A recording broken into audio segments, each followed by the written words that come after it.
নমস্কার, welcome to the Phoenix news.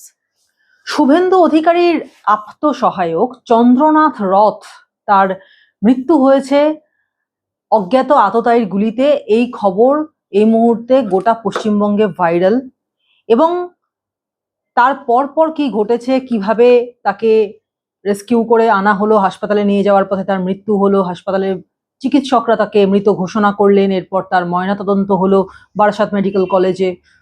এই সমস্ত তথ্য রাজ্যবাসীর জানা। তারা সোশ্যাল মিডিয়া খুললেই এখন এই একটাই ইস্যু দেখতে পাচ্ছেন যে চন্দ্রনাথ রথ, যিনি শুভেন্দু অধিকারী, এক সময়ের বিরোধী দলনেতা এবং বর্তমানে নন্দীগ্রাম এবং ভবানীপুর এই দুটি জায়গা থেকে বিধায়ক হিসেবে জয়লাভ করেছেন এবং হয়তো অচিরেই মন্ত্রিসভার সদস্য হতে চলেছেন, নবনির্বাচিত মন্ত্রিসভার সদস্য হয়তো তিনি হতে চলেছেন। তার ছায়াসঙ্গী কম করে 6 থেকে 8 বছর এই চন্দ্রনাথ রথ, তিনি ছায়ার মতো ছিলেন শুভেন্দু অধিকারীর আশপাশে। প্রত্যেকটা মুহূর্তে শুভেন্দু অধিকারীর শিডিউল, প্রত্যেকটা মুহূর্তে শুভেন্দু অধিকারীর সঙ্গে কোনো কারণে সাংবাদিকদের যোগাযোগ করতে হলে তারা চন্দ্রনাথকেই ফোন করতেন, তার সঙ্গেই কথা বলতেন, তিনিই ঠিক করে দিতেন। এবং আদ্যপান্ত ভদ্রলোক, এমন একটা মানুষের এই আকস্মিক মৃত্যু, সত্যি কথা বলতে যে কোনো বিজেপি কর্মী থেকে শুরু করে, বিজেপির একটু ওপর তলার কর্মী থেকে শুরু করে, সাংবাদিক থেকে শুরু করে প্রত্যেকের কাছেই এই আকস্মিক খবরটা বুধবার রাতে যখন এসে পৌঁছলো যে চন্দ্রদা নেই, চন্দ্রনাথ রথ, তাকে সাংবাদিকরা সবাই চন্দ্রদা বলেই ডাকতেন, তিনি নেই, এই খবরটা যেন তাদেরকে নাড়িয়ে দিয়েছিল। একের পর এক ঘটনা যা ঘটে চলেছে তাতে সাধারণ মানুষ কিন্তু আতঙ্কিত যে যদি শুভেন্দু অধিকারীর আপ্তসহায়ককে এইভাবে খুন হতে হয় তাহলে সাধারণ মানুষের জীবনের দাম কোথায়। খুব সঙ্গত প্রশ্ন, খুব সঙ্গতভাবেই তারা এই কথা মনে করছেন। এখন এই শুভেন্দু অধিকারীর যে আপ্তসহায়ক ছিলেন চন্দ্রনাথ রথ, তিনি যে মারা গেলেন, এটা কিন্তু যেমন তেমন একটা সুপারি কিলার দিয়ে মেরে দেওয়া হলো, ব্যাপারটা ঠিক সেরকম নয়। যা ইনভেস্টিগেশনে উঠে আসছে সেটা কিন্তু রীতিমতো হাড় হিম করে দেওয়া তথ্য। অত্যন্ত ক্যালকুলেটিভ ওয়েতে, রীতিমতো ছক কষে, অনেক দিন ধরে রেকি করে তারপরে এই চন্দ্রনাথ রথকে হত্যা করা হয়েছে। তার পেছনে অনেক দিনের কিন্তু অধ্যাবসায় ছিল, রীতিমতো হোমওয়ার্ক ছিল। যারা হত্যা করেছেন, যারা আততায়ী, তারা রীতিমতো হোমওয়ার্ক করে কখন চন্দ্রনাথ বাড়ি থেকে বেরোচ্ছেন, কখন তিনি ঢুকছেন, কোন রুট নিচ্ছেন, এই সমস্তটা কিন্তু তাদের নখদর্পণে এসে গেছিল। এবং তারপরেই সময় বুঝে, মানে যাকে বলে ঝোপ বুঝে কোপ মারা, সেটা তারা করে দিয়েছেন।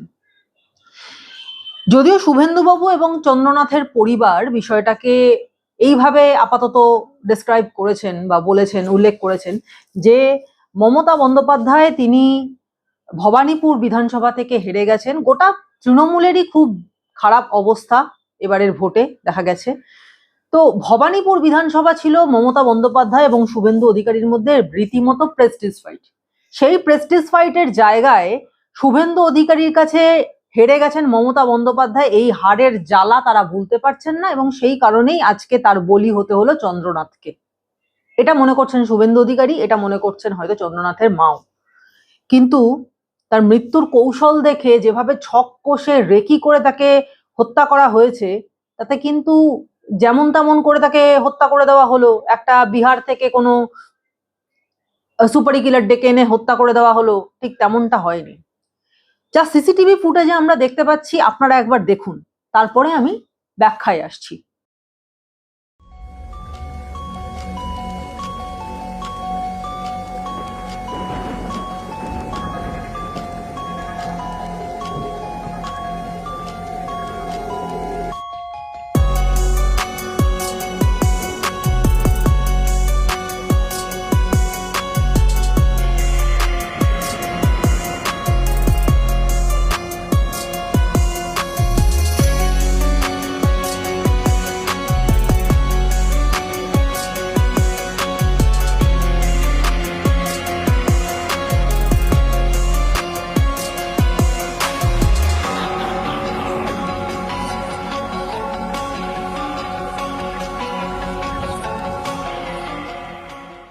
দেখতে পেলেন কিভাবে দুটো বাইক চন্দ্রনাথের গাড়িকে দোহারিয়ার যে রাস্তা, দোহারিয়া পাড়ার মধ্যে যে রাস্তাটা, সেই রাস্তার পেছন পেছন তাকে ফলো করতে করতে যাচ্ছে। পরিস্থিতিটা এরকম হয়েছিল, যদি আপনাদেরকে একটু বুঝিয়ে বলি। একটা 4 চাকা 4 হুইলার, সেটা আগের থেকেই চন্দ্রনাথের যেখানে বাড়ি, যেখানে তিনি নামবেন, যেখানে ফ্ল্যাট, সেইখানে এসে আগে থেকেই জায়গাটা ব্লক করেছিল। রাস্তা অত্যন্ত চওড়া যে নয় সেটা দেখতেই পাচ্ছেন। যে যদি হাইওয়ে হতো, হয়তো চন্দ্রনাথের যিনি গাড়ির ড্রাইভার ছিলেন বুদ্ধদেব বেরা, তিনি রাস্তা সেখান থেকে হয়তো সাইড করে গাড়ি নিয়ে বেরিয়ে যেতে পারতেন, কিন্তু এটা পাড়ার ভেতরকার গলির রাস্তা, এবং এই রাস্তা আরো সরু হয়ে গেছে আরো সামনে এগিয়ে গিয়ে। সুতরাং এখান থেকে হঠাৎ করে সামনে একটা গাড়ি আটকে রইলে সেখান থেকে ক্রস করে বেরোতে কিন্তু বেশ সময় সাপেক্ষ ব্যাপার, সময় লাগবে। তো সেই কারণে এই কাজটা করা সম্ভব হয়নি। অর্থাৎ একটা 4 হুইলার যখন সামনেটা ব্লক করে রেখেছে, সেখান থেকে সেটাকে কাটিয়ে ওভারটেক করে বেরিয়ে যাওয়া সম্ভব হয়নি। এবং সেই সময়ই দেখা যায় যে চন্দ্রনাথের পেছন থেকে 2টি বাইক আরোহী সমেত তার পেছন পেছন ধাওয়া করে আসে। যেটা জানা যাচ্ছে, পুলিশি তদন্তে যেটা উঠে আসে, যে প্রায় 40 মিনিট এই বাইকগুলো অপেক্ষা করেছিল এই অঞ্চলে, এবং এই যে গাড়িটা, এই গাড়িটাকে নাকি দেখা গিয়েছিল এয়ারপোর্ট অঞ্চলে, বাইকগুলোকেও এয়ারপোর্ট অঞ্চলে দেখা গেছিল। কিন্তু এই চন্দ্রনাথের বাড়ির সামনে মধ্যমগ্রামের দোহারিয়া এলাকাতে প্রায় 40 মিনিট ধরে এই বাইকগুলো অপেক্ষা করছিল। যখনই দেখে যে চন্দ্রনাথের গাড়ি স্করপিও সেটা আসছে সামনের দিকে, সঙ্গে সঙ্গে তারা একেবারে লেজুর হয়ে জুড়ে পড়ে এই গাড়ির সঙ্গে। এবার যে জায়গায় ঘটনা ঘটেছে সেখানে যখন চন্দ্রনাথের গাড়ি আসে, তখন এই দুটো বাইকের আরোহীরা তারা নেমে একজন সামনে থেকে এবং অন্যজন পাশ থেকে গুলি করে। যেজন্য এই যে চন্দ্রনাথের গাড়ির যে ছবি আপনারা দেখেছেন বা এখন যে দেখছেন, দেখুন তার সামনেও কিন্তু কাঁচ ভেঙে গেছে এবং পাশেও কিন্তু কাঁচ ভেঙে গেছে। সুতরাং এই যে গাড়ির অবস্থা, এটার কারণ দুদিক থেকে গুলি করা হয়েছে। এবং এই গুলি শুধুমাত্র চন্দ্রনাথকে করা হয়নি, সেই গাড়ির মধ্যে চন্দ্রনাথের যে ড্রাইভার ছিলেন তাকেও গুলি করা হয়েছে। তিনিও আশঙ্কাজনক অবস্থায় হাসপাতালে ভর্তি। চন্দ্রনাথের ওপর গুলি চালানোর পর তার হৃৎপিণ্ড ছিন্নভিন্ন হয়ে গেছে, এবং যা পুলিশি তদন্তে জানা যাচ্ছে, মোটামুটি 6 রাউন্ড মতো গুলি চলেছে। কারণ চন্দ্রনাথের শরীর থেকে 3টি গুলি পাওয়া গেছে।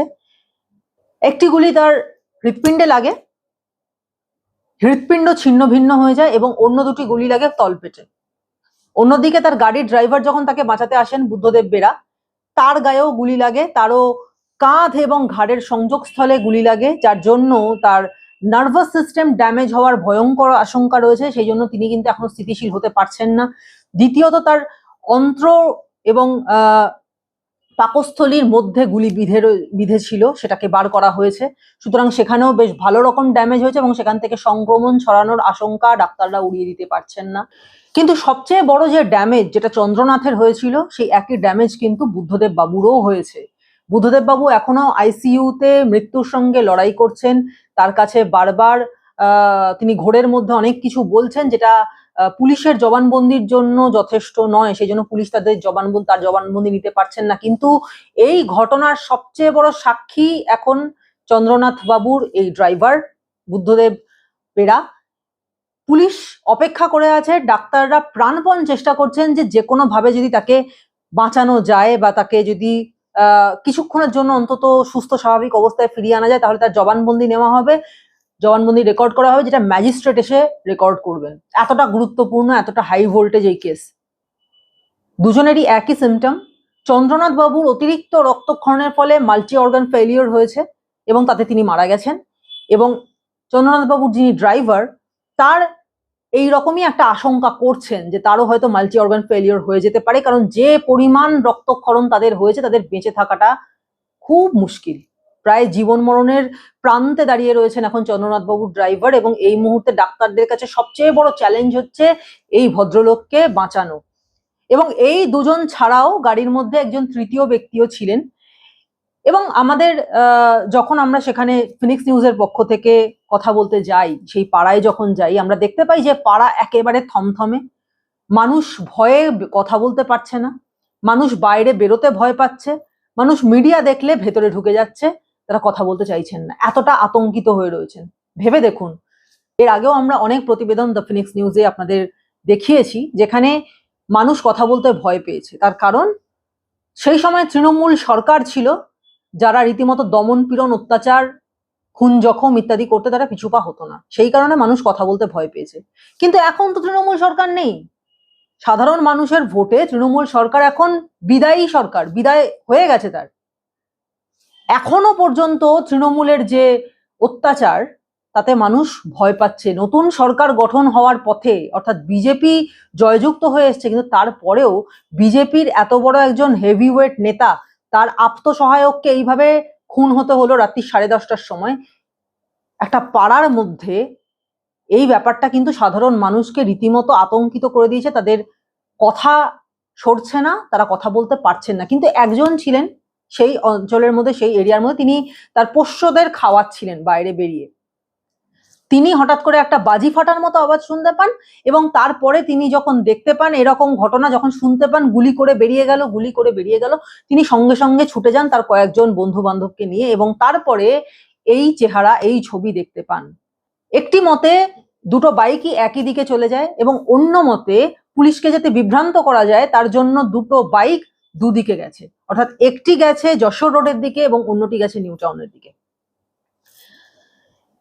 দেখুন এই প্রত্যক্ষদর্শী কি বলছেন। আমি তখন এখানটায় দাঁড়িয়েছিলাম, কুকুরগুলোকে খাওয়াচ্ছিলাম। তখন চিৎকার শুনতে পাচ্ছি যে প্রথমে কি কটা আওয়াজ পেলাম, তা এখানে ভেবেছিলাম বাজি টাজি ফেটেছে। হঠাৎ দুজন চিৎকার করছে যে গুলি করে দিয়ে চলে গেল, গুলি করে দিয়ে চলে গেল। শুনে আমি দৌড়ে গেলাম, গিয়ে দেখলাম একটা স্করপিও, তাকে ব্লক করে রেখেছে একটা 4 চাকা গাড়ি। 4 চাকা গাড়িটা ফাঁকা, স্করপিওকে বললাম কাজটা নামাও, নামালো। নামানোর পরে দেখি দুজন ভেতরে ইনজিওর পড়ে আছে আর একজন কান্নাকাটি করছে, স্যার আপনার এটা কী হলো। এটা শুনে আমি বললাম যে চিনতে পারলাম না। আমি বললাম যে বডিটা তোলো দেখি চেনা যায় কিনা। তোলার পরে দেখা চিনতে পারলাম না, কিন্তু তখনও যে বেঁচে আছে এটা বুঝতে পারলাম। তা আমি বললাম যখন বেঁচে আছে আগে অন্য কিছু তোমায় করতে হবে না। ড্রাইভার যে গাড়ির ভেতর ছিল তাকে বললাম আগে তুমি হসপিটালে নিয়ে গিয়ে ওকে বাঁচাও, দেখো বাঁচে কি না, তারপরে আমি যা করার করছি।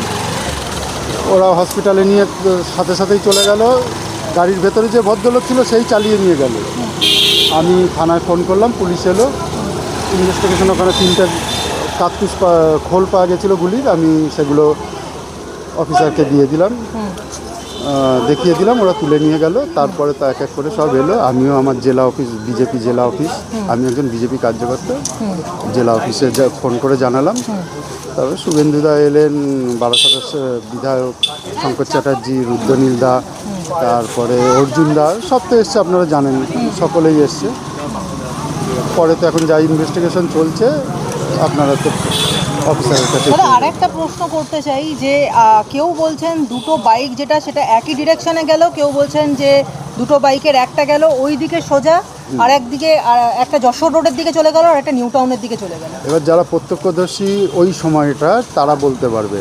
আমি যখন গেছি তখন ওই দুটো গাড়ি মুখোমুখি দাঁড়িয়ে, একটা গাড়ির ফাঁকা আর একটা গাড়ির মধ্যে 3জন, তার মধ্যে 2জন ইনজিওর পড়ে আছে, ব্লিডিং হচ্ছে, চিৎকার কথা বলতেও পারছে না, আর একজন কান্নাকাটি করছে।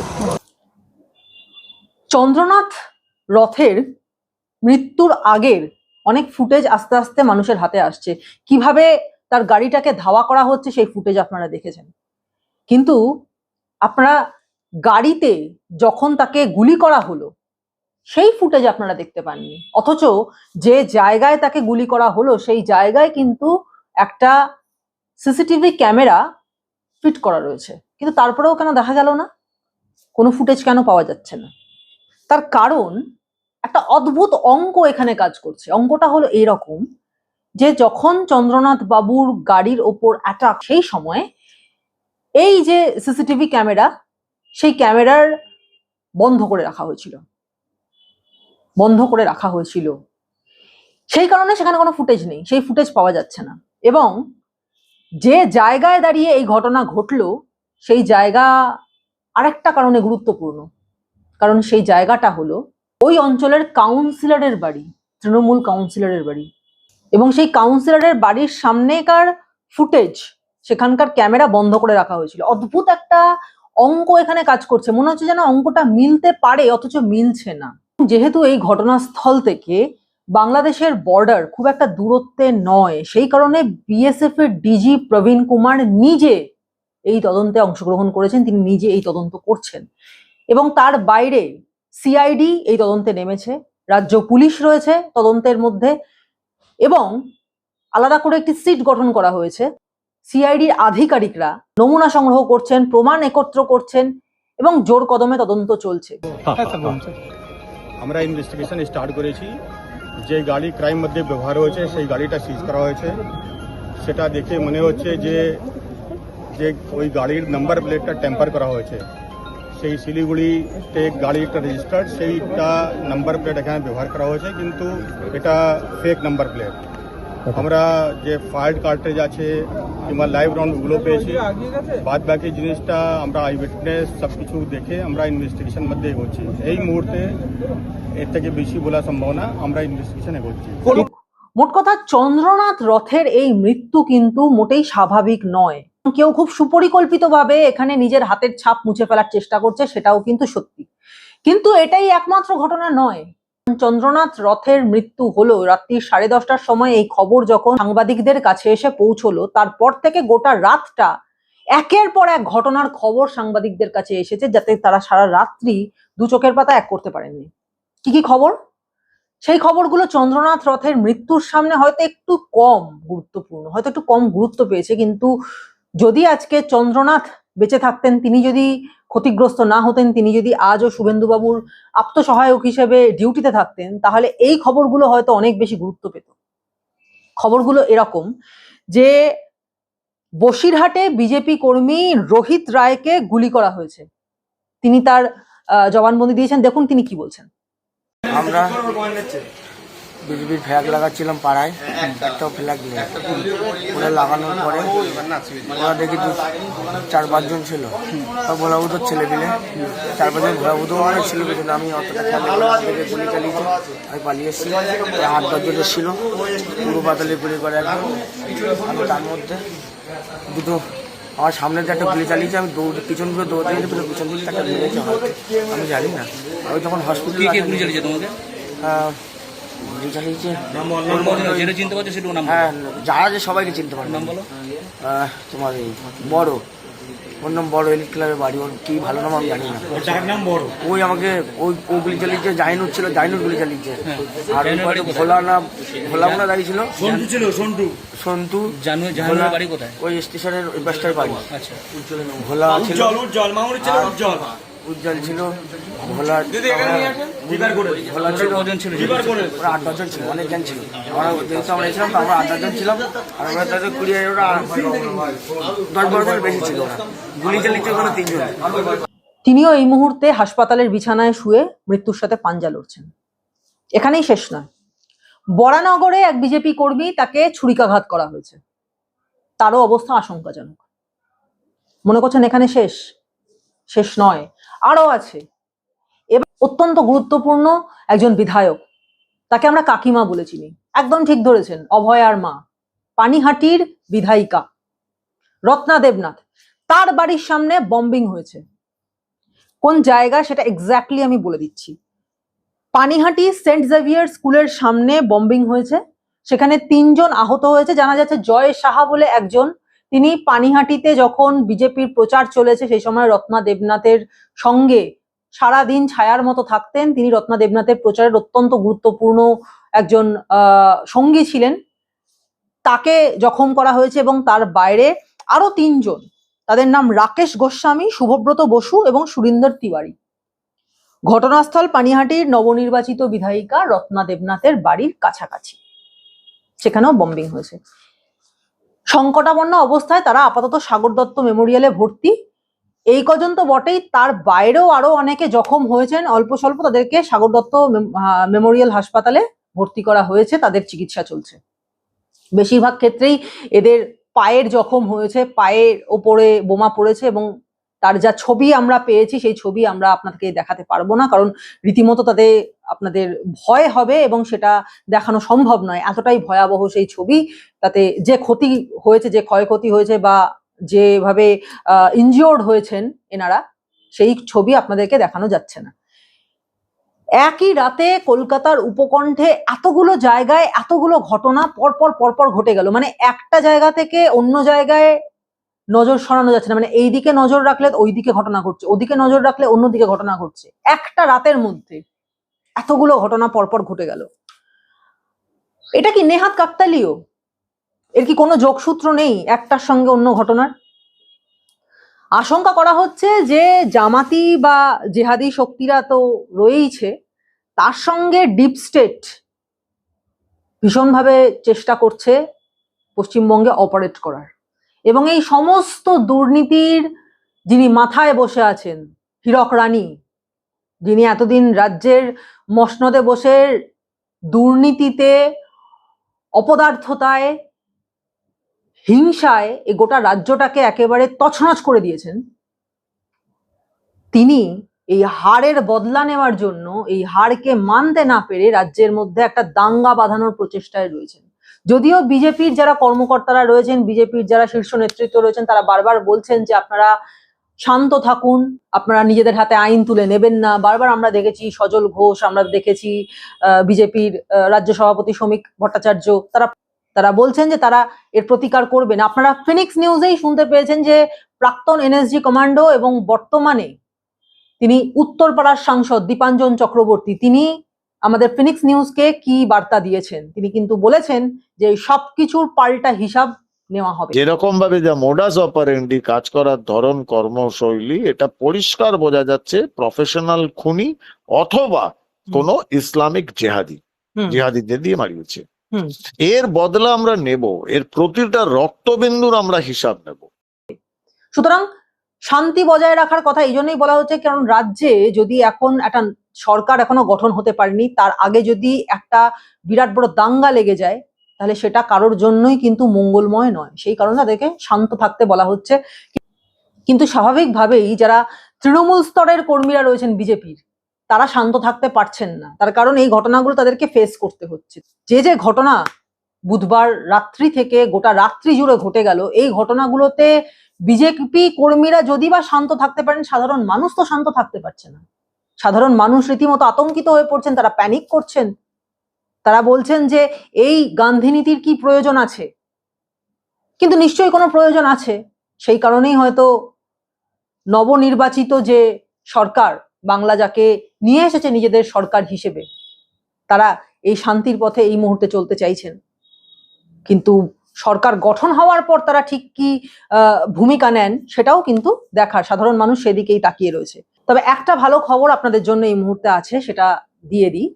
সেটা হলো যে আপনারা জানেন যে প্রাক্তন মুখ্যমন্ত্রী মমতা বন্দ্যোপাধ্যায়, তিনি প্রাক্তন হয়ে যাওয়ার পর, তিনি যখন আর মুখ্যমন্ত্রী রইলেন না, শুধুমাত্র তৃণমূল সুপ্রিমো মমতা বন্দ্যোপাধ্যায় তিনি তার বাড়িতে একটি সাংবাদিক বৈঠক ডেকেছিলেন, এবং সেখানে তিনি সকলের সামনে, পুরো সংবাদ মাধ্যমের সামনে তিনি বলেছেন তারা নাকি হারেননি, তাদের সিট চুরি করা হয়েছে, 100টা সিট বিজেপি চুরি করেছে, সুতরাং তারা নৈতিকভাবে হারেননি, তারা নৈতিকভাবে জিতে গেছেন, সুতরাং তিনি তার মুখ্যমন্ত্রীর আসন ছাড়বেন না।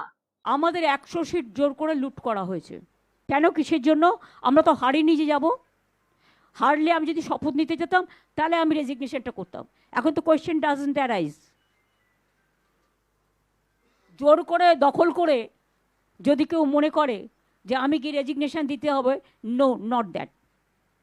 নাও also I want to say that we didn't lose the election.